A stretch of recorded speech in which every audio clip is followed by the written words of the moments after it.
Okay, so today I want to talk a little bit about Iguchi and Ito's 2004 synthesis of tricycloclavulone, this molecule here, which they figured could be made in 20 steps, starting from this 2 plus 2 cycloaddition product A. So how'd they make A? They started from this cyclopentene ester here in the presence of the alkynyl thioether, and using this bienol catalyst system along with copper 2 chloride, silver antimony hexafluoride, they obtained product A, their desired starting material, in 67% with a 73% enantiomeric excess. Next, they use magnesium chloride to give somehow selectively oxidation of this ketone here, and then triethylsilyl triflate to give the silyl ether here protected alcohol. They then reduced the ester functionality with lithium aluminum hydride, then oxidized with desmartin periodane with a desmartin oxidation to give the aldehyde, which was then reacted with this vinyl organolithium reagent to give the addition product here. So next they did alkene metathesis, ring closing metathesis, with a second generation Grubbs catalyst to give this 5-membered ring here, and then DMP again to give to oxidize their alcoholate that was here, or alcohol that was here, and then oxidize their thioether to a sulfate group. So let's talk about these first few steps, and we'll see if we can point out any flaws in this synthesis. So notice over these 5 steps, they get a rather high yield, 80% over 5 steps. So for me, whenever I see this, I see magnesium chloride, okay, Grignard reagent. This has no selectivity for ketones versus aldehydes.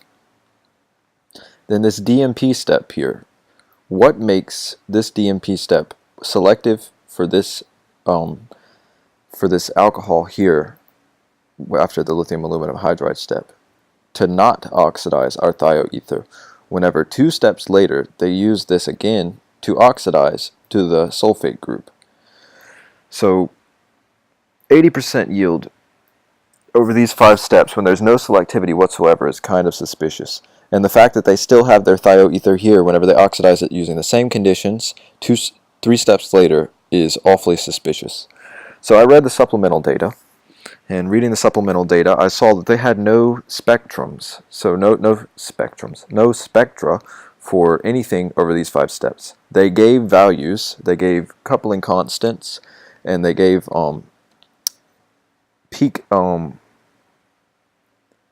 they gave locations of peaks on the spectra. They did not provide spectra for anything up until compound B.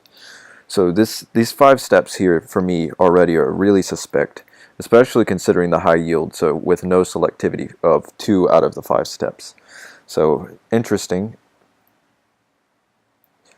that JAX would allow this kind of thing. But next they use dival to selectively give this alcohol here, so that's okay. Next they use methyl magnesium bromide to deprotonate this, and then added this acyl halide here to give this product with this group attached.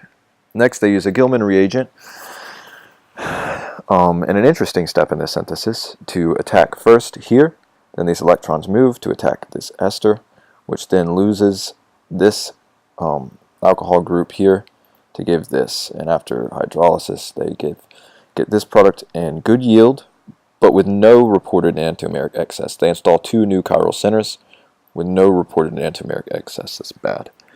Next they use TBAF to give the cyclic lactone product. Then samarium iodide loses the sulfate group, and then in 84%, but after recrystallization to give an enantiomerically pure product, they get a 99% enantiomeric excess and 32% yield.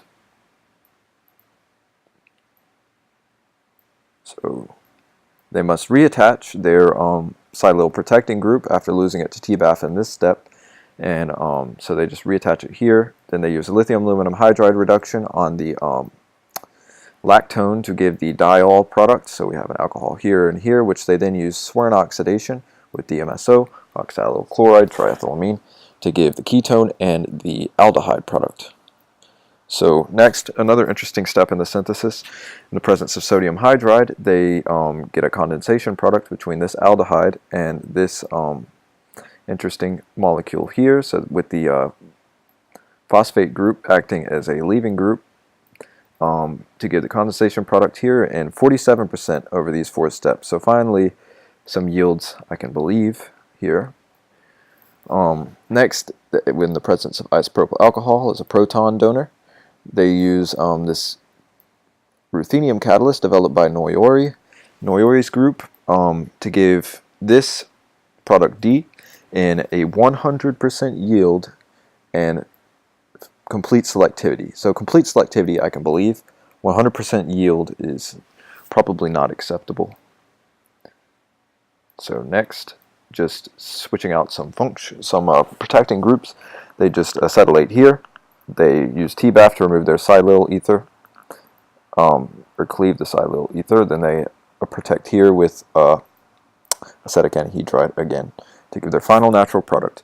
So their final natural products, NMR agreed with that, reported for the isolated natural product, but several of the steps are just too good to be true. So I think that these 5 steps here, no selectivity for magnesium chloride, no selectivity for DMP here versus here, and an 80% yield. So reading the supplementary, you'll see they got 99% yields on each one of these steps, which is not easy to believe. And then later on, they just have generally high yields throughout this entire synthesis versus until you get up to this step and these 4 steps. But a 100% yield here is first of all, you can't have a 100% yield, so it shouldn't be reported. So greater than 99% is acceptable, but you should never write 100% anywhere. And then 97% over these 3 steps is probably believable considering how simple this chemistry is. But I think this is a good example of what to do and what not to do in organic chemistry. So you should always give all of your spectra in your supplemental data, because whenever people see things like this, automatically they see your work and they start to think, this probably is some amount of crap. They're just giving crap. So also, especially when you make it obvious like this that there's something not right with the synthesis, whenever you use DMP in this step and get complete 100% selectivity, no loss of this thioether here, but 3 steps later losing it completely to give the sulfate group it's just not believable. And then 100% yields, reporting 100% yields and 99% yields on many of the steps, and not giving EE values for steps where they install several chiral centers. So in this one they install 2 chiral centers with no EE value.